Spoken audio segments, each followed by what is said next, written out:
Maki point the Peter Mba na close down your shop. Shop leader that cover politically 2027 na soka but Peter Mba. Obriheli point the Peter Mba as your shop, as your market. Na close then get down. Revoke that shop. Ikumana yo half na yenseka.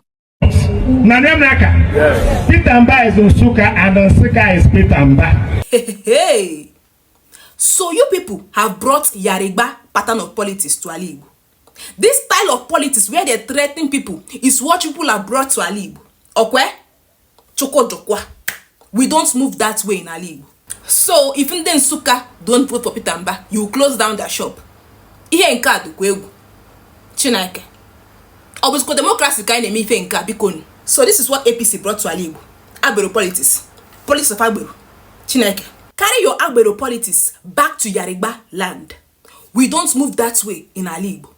This is just like when Yarigba Oba said in 2015 that he was going to throw Igbo people in the lagoon if they don't vote for APC in 2015. You cannot threaten Ndenugu to vote for Peter Mba.